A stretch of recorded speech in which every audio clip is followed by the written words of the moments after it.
سبيل الدموع سبيل مريح تنهدى يا صاحي كي تستريح وبث Assalamualaikum warahmatullahi wabarakatuh.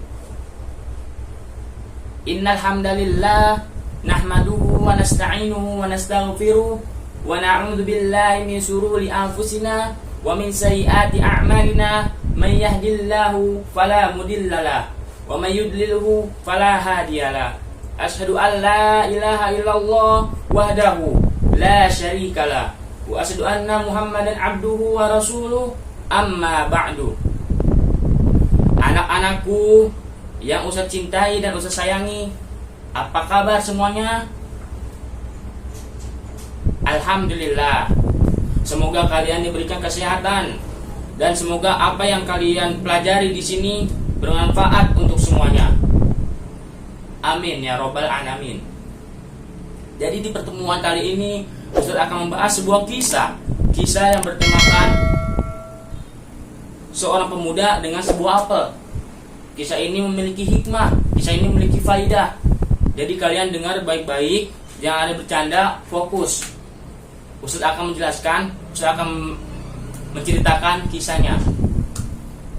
Jadi di sebuah kota, yaitu kota Kufah, terdapat seorang pemuda bernama Sabit. Ia sedang berjalan-jalan di pinggir sungai. Ketika ia sedang berjalan, ia melihat sebuah apel. Dikarenakan dia sedang lapar yang sangat lapar, akhirnya ia ambil itu apel dan ia gigit lalu ia makan. Ketika sudah masuk apel tersebut ke dalam perutnya, ia baru teringat, ini apel halal atau haram? Ini pasti apel ada pemiliknya. Lalu Sabit pun berpikir, apakah saya harus mencari pemilik apel ini? Dan akhirnya Sabit pun bergegas untuk mencari pemilik apel tersebut. Ia menelusuri sungai dan akhirnya ia menemukan sebuah kebun apel yang sangat besar. Iya, kebun apel yang sangat besar, sangat luas. Dalam hatinya, mungkin apel ini asalnya dari kebun tersebut. Akhirnya Sabit pun berjalan memasuki kebun tersebut dan akhirnya melihat seorang laki-laki. Ia hampiri laki-laki tersebut. Assalamualaikum. Waalaikumsalam. Ada apa ya nak datang kemari? Sabit pun bilang, jadi gini pak, saya tadi sedang berjalan-jalan di sungai, berjalan-jalan di pinggir sungai. Lalu saya menemukan sebuah apel.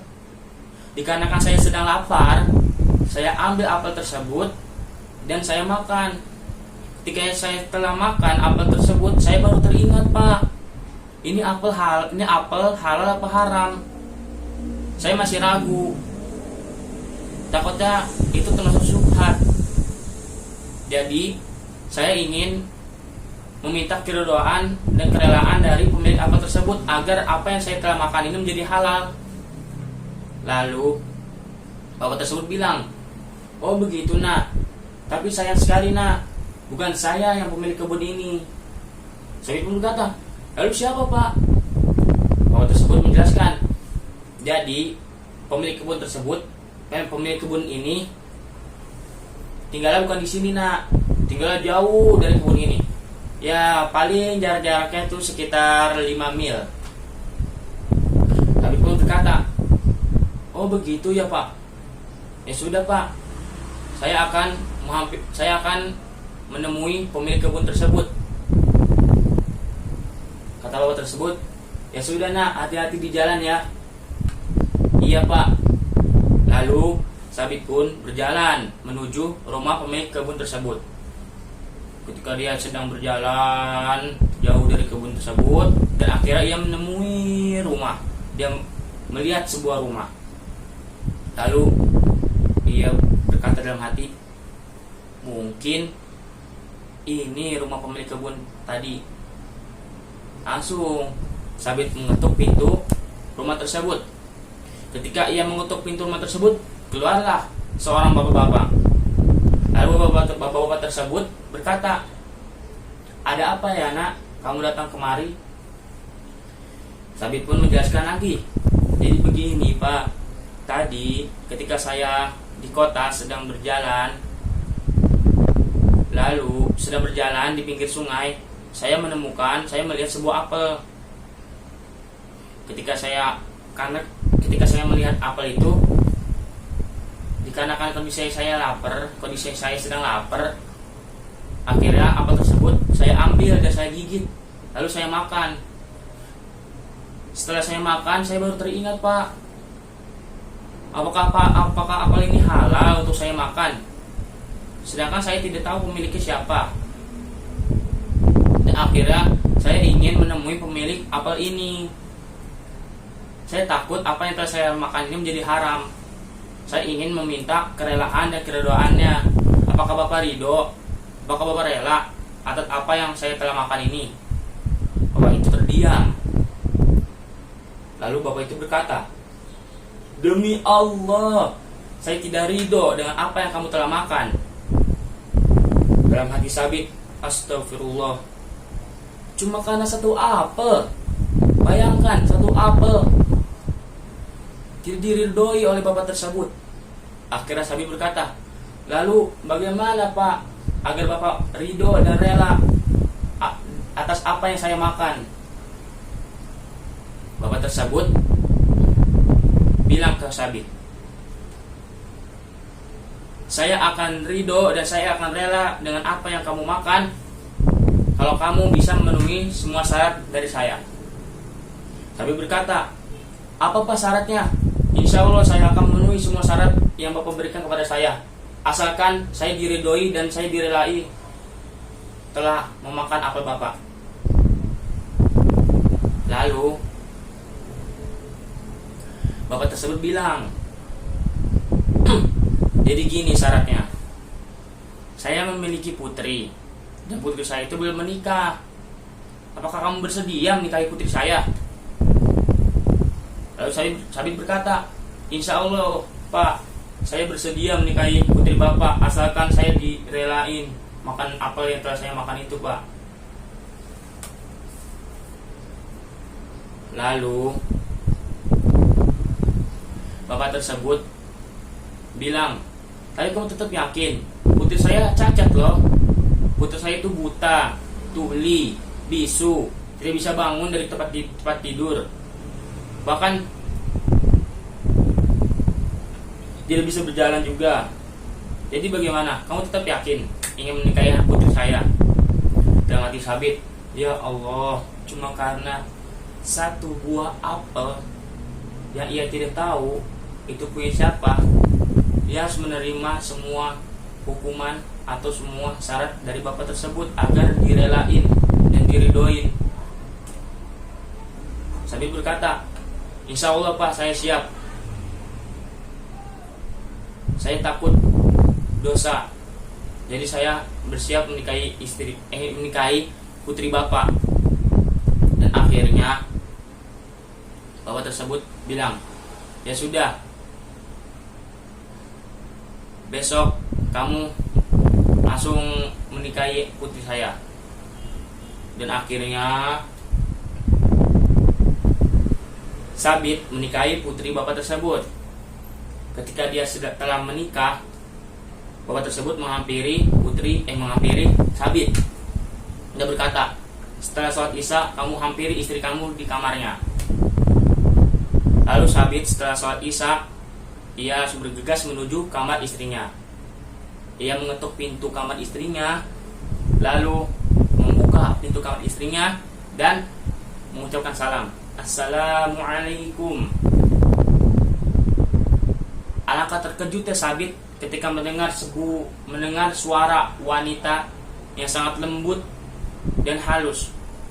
Dan Sabit juga dikejutkan oleh pandangannya ia melihat seorang wanita yang sangat cantik bagaikan bidadari. Dalam hati Sabit, apakah saya salah kelamar? Apakah saya salah menikahi wanita? Akhirnya Sabit menghampiri wanita tersebut dan dia bertanya, apakah kamu putri dari bapak yang memiliki kebun apel tersebut? Wanita tersebut menjawab, iya betul sekali, saya adalah putri dari bapak pemilik kebun apel tersebut, dan saya adalah istri sah kamu sekarang. Dan hati Sabit, Masya Allah, ia masih belum percaya kalau apa yang ia lihat sekarang. Lalu wanita tersebut bertanya kepada Sabit, wahai suamiku, apa yang telah saya katakan kepadamu tentang diriku? Lalu Sabit bilang ke istrinya, kata ayahmu kamu itu buta, dan kata ayahmu kamu itu tuli dan bisu, lalu kata ayahmu itu kamu itu lumpuh. Lalu wanita itu berkata, demi Allah ayah saya itu jujur, demi Allah ayah saya itu benar, saya itu buta, saya itu tuli, saya itu bisu, dan saya itu lumpuh. Saya tidak pernah melihat hal-hal apa yang dilarang oleh Allah. Saya tidak pernah melihat sebuah kemaksiatan.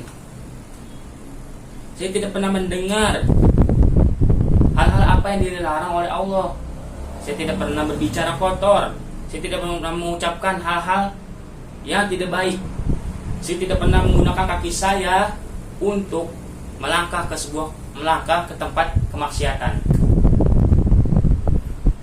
Sabit pun akhirnya menghampiri istrinya dan bersyukur pada Allah atas apa yang ia terima sekarang. Jadi bapak tersebut sangat kagum oleh sikapnya Sabit, dikarenakan dia takut berdosa karena sebuah apel yang ia temukan belum tentu halal. Sampai-sampai dia mencari siapa pemilik apel yang ia telah makan itu agar mendapat kerelaan dan keredoannya. Ia ingin menjadikan Sabit menantunya untuk anaknya. Ia ingin Sabit menjadi suami untuk anaknya. Dikarenakan anaknya soleha, ia ingin menjodohkan atau ingin menikahi dengan laki-laki soleh, yaitu Sabit. Jadi begitu anak-anak ceritanya. Faidah yang bisa kita ambil yaitu kita harus bisa membedakan mana yang halal, mana yang haram. Karena di antara hal haram itu ada yang namanya syubhat. Apa itu syubhat? Syubhat itu innal halal bayin wa innal haram bayin.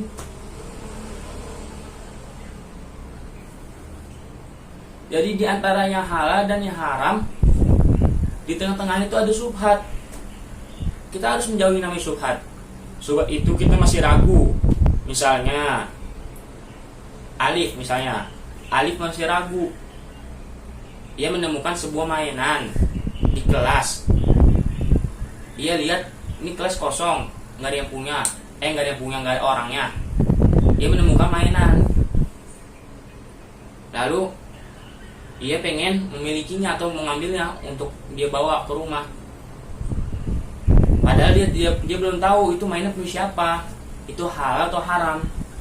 Itu harus ditinggalkan, harus dijauhi, atau harus ditaruh lagi mainannya, jangan dibawa pulang. Itu namanya syubhat, masih ragu-ragu. Misalnya menemukan makanannya belum tahu itu punya siapa, itu namanya syubhat. Baik anak-anak, mengerti semuanya. Jadi kita harus bisa menjauhi namanya syubhat. Harus bisa membedakan yang namanya halal dan haram. Jadi mungkin sekian pertemuan kali ini. Semoga bermanfaat untuk semuanya. Yang benar benar datang dari Allah, yang salah datang dari diri Ustaz sendiri. Wassalamualaikum warahmatullahi wabarakatuh.